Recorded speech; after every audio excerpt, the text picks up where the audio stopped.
Oi, pessoal! Sejam muito bem-vindos a mais uma explicação detalhada por aqui.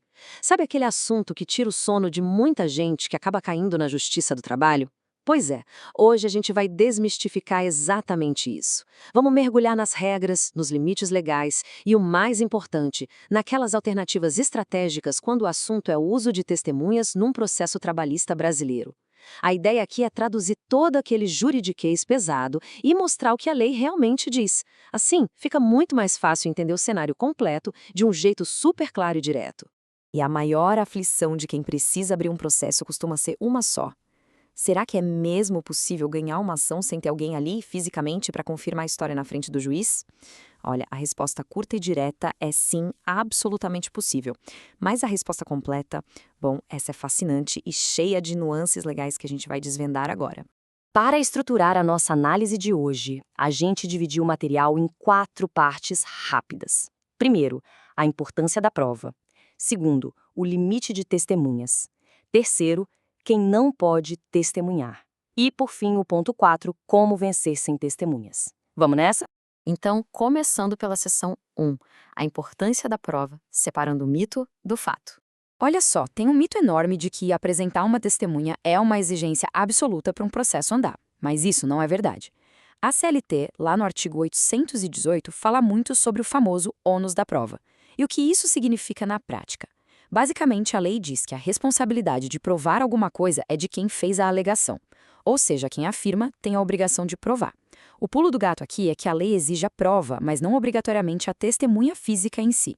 O juiz precisa sim ser convencido pelos fatos, mas o caminho para chegar lá é bem mais amplo do que simplesmente colocar alguém para falar numa sala de audiência. Passando agora para a seção 2, o limite de testemunhas.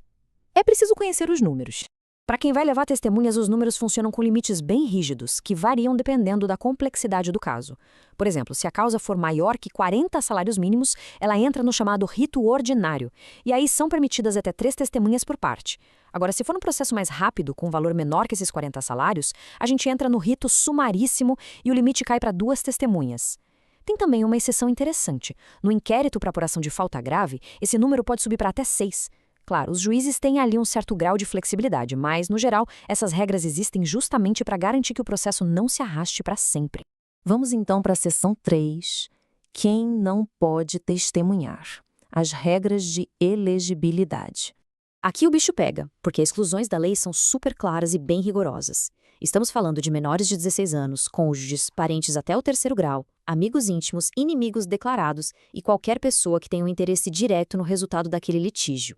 Basicamente, a lei entende que uma proximidade muito grande, seja por laços de sangue, por amor, por ódio ou até por dinheiro, acaba contaminando aquela imparcialidade fundamental que um depoimento precisa ter.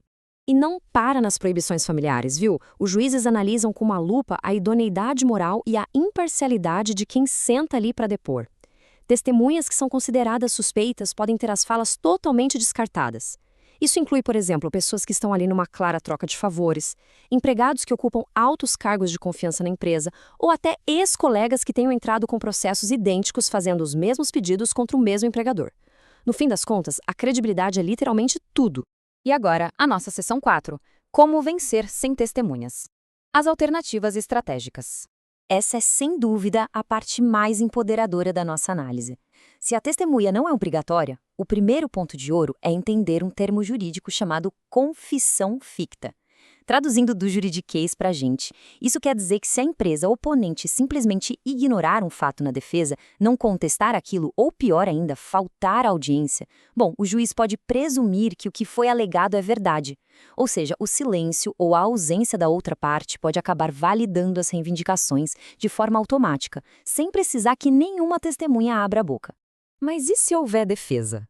Bom, aí a construção de um caso sólido se apoia em 3 pilares fundamentais. O primeiro passo é a prova documental tradicional. Estamos falando de contra-cheques, olerites, registros de ponto e contratos. Eles são a base de tudo. O segundo passo é a prova digital, que, cá entre nós, é o grande divisor de águas moderno. E o terceiro passo são os elementos multimídia. Vamos detalhar como cada uma dessas peças ajuda a montar esse quebra-cabeça.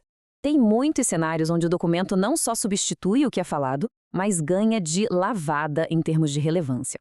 Pensa, por exemplo, num pedido de insalubridade ou periculosidade. Nesses casos, o juiz nomeia um especialista para fazer um laudo, que é a famosa perícia técnica. O peso que esse documento tem é infinitamente superior a qualquer relato verbal. Afinal, contra a ciência e uma análise técnica documentada, a palavra de alguém tem um poder muito menor. E aí a gente entra na genialidade da pegada digital. Hoje em dia, o rastro eletrônico funciona como uma série de testemunhas super silenciosas, mas inquestionáveis.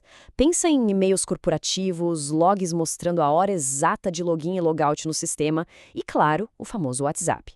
Uma simples troca de mensagens com os horários certinhos ali gravados pode provar uma subordinação direta ou horas extras de um jeito tão sólido que nenhuma palavra esquecida numa audiência conseguiria bater de frente.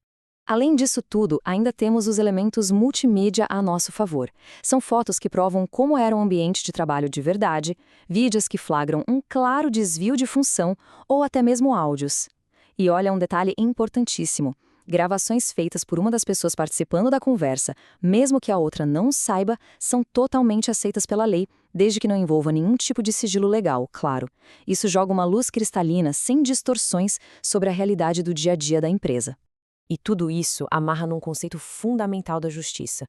O juiz não olha pedaços soltos do processo. Ele avalia o que se chama de conjunto probatório, que é o panorama inteiro das provas. Então, se os olerites, os e-mails, as mensagens do celular e as escalas de trabalho contam uma história lógica e bem costurada, aquela necessidade desesperada de ter alguém ali para confirmar tudo oralmente diminui drasticamente. Os fatos bem documentados acabam falando por si só.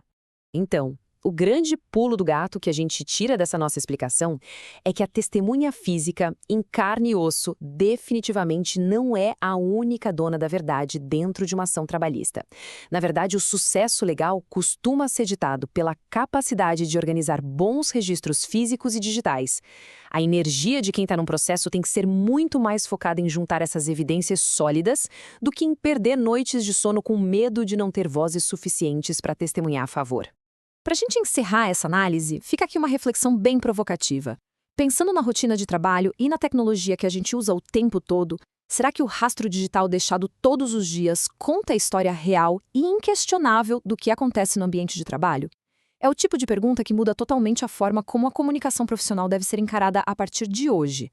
Muito obrigado por acompanhar essa explicação até o final e por mergulhar nessas regras fascinantes com a gente. Até a próxima!